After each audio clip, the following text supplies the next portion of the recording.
이것이 인생에 주신 기쁨이고 작은 행복입니다. 아내를 기히 여기시고 남편을 사랑하십시오. 자녀들을 사랑하고 여러분의 하루하루 가운데 감사하십시오. 더 깊은 설교, 오늘은 인생의 신비라는 제목으로 전도서 8장 7절부터 17절 말씀으로 같이 나누겠습니다. 전도서는 잠언의 말씀을 보완하는 말씀입니다. 인생을 살아보시니 어떠십니까? 인생 별거 없으십니까? 아니면 세상은 요지경인가요?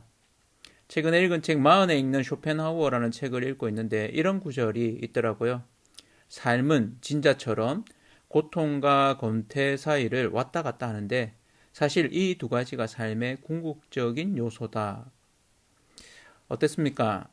쇼펜하우어 우리가 잘 알 수도 있고 또 모를 수도 있는데 염세주의자, 비관론자로 알려져 있는데 그가 아주 똑똑해서 40까지는 삶은 허무한 것이라고 이렇게 이야기했습니다. 그로 인해서 공격도 많이 당했다고 합니다.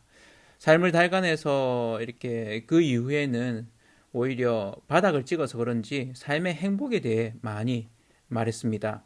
그 중에 하나가 앞에 우리가 읽은 구절입니다.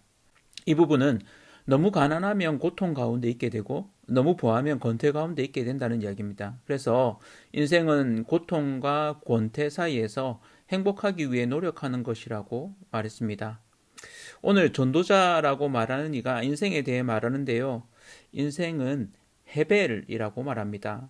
이 헤벨, 히브리어로 연기, 수증기, 안개입니다. 전도서에 총 38회나 등장하고 있는데요.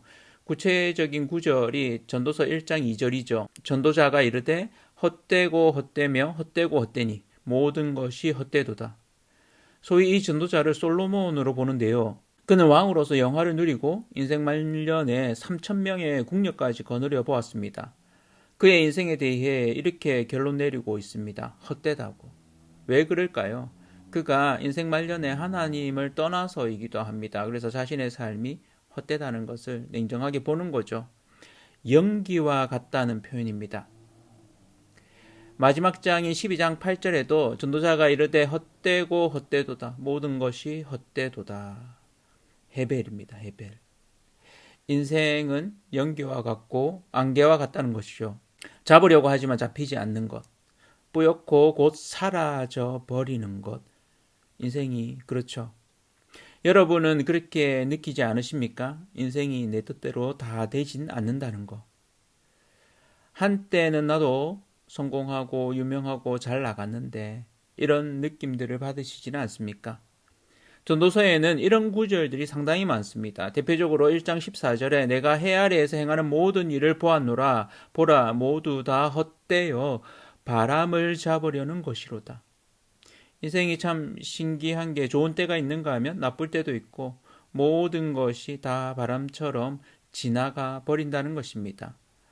기쁜 일도 지나가지만 힘든 일도 지나간다는 것입니다. 인생을 깨달았다고 여길 때 그 인생에 대해서 말할 수 있는 것, 이 전도서의 말씀이 상당히 유효합니다. 안개같이 잡히질 않는다는 것이죠. 우리가 다 알 수 없다는 것입니다.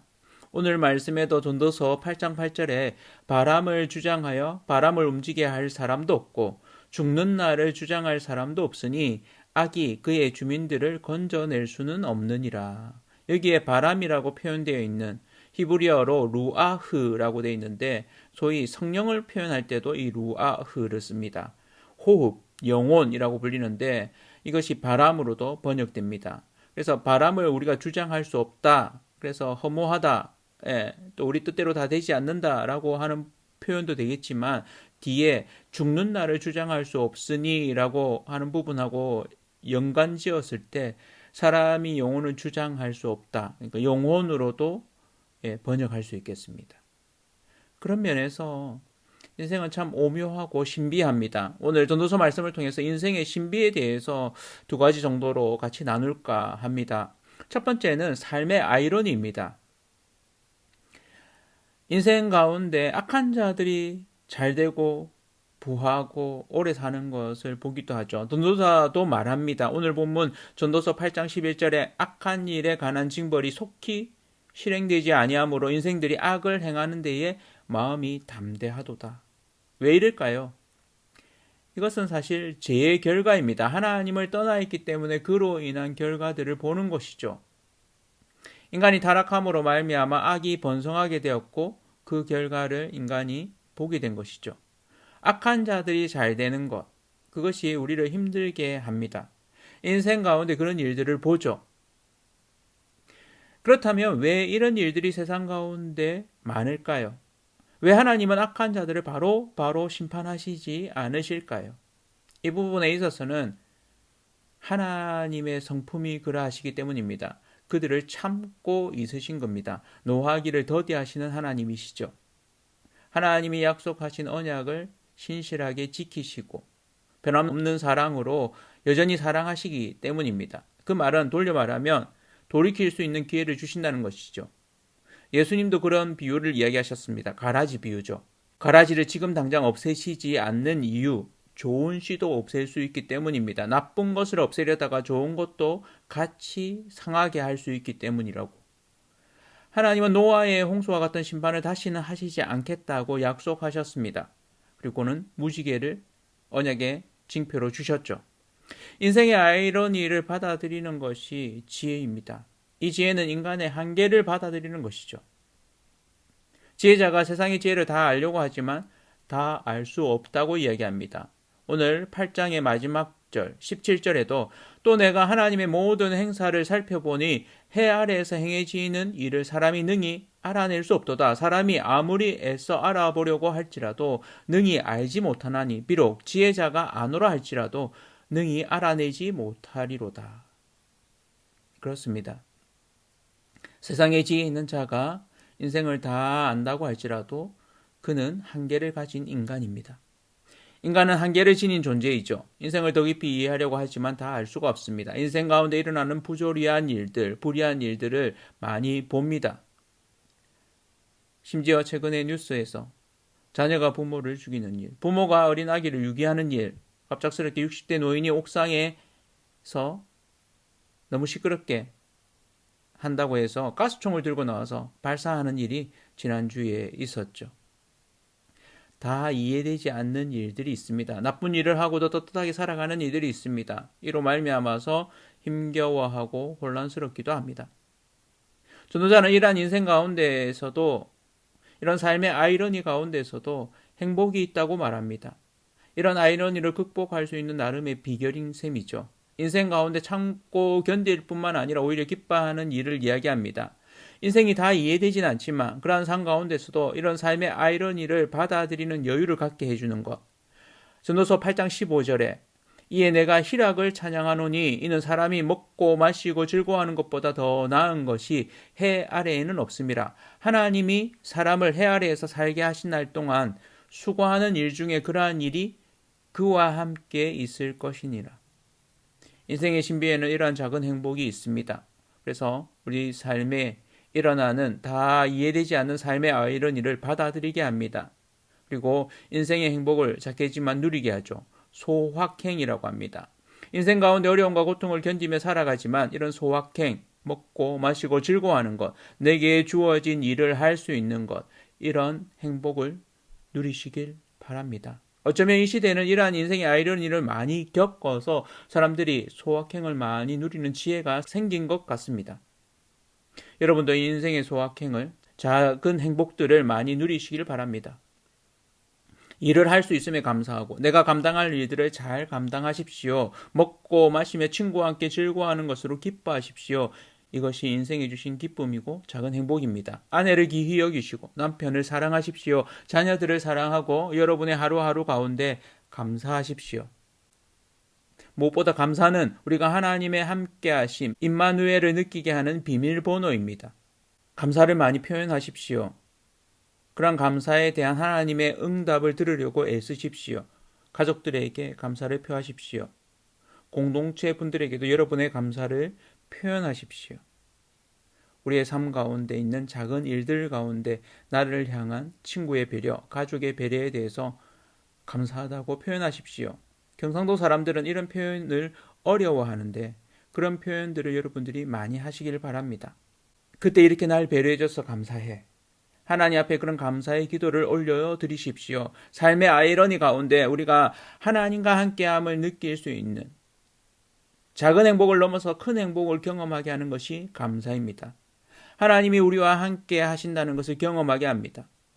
매일매일 하나님께 이런 감사의 기도를 많이 올려드리십시오. 그리고 나를 배려해주는 친구, 가족, 공동체 사람에게, 이웃에게 이 감사를 표현함으로 여러분의 삶에 행복으로 가득 차시기를 축원합니다.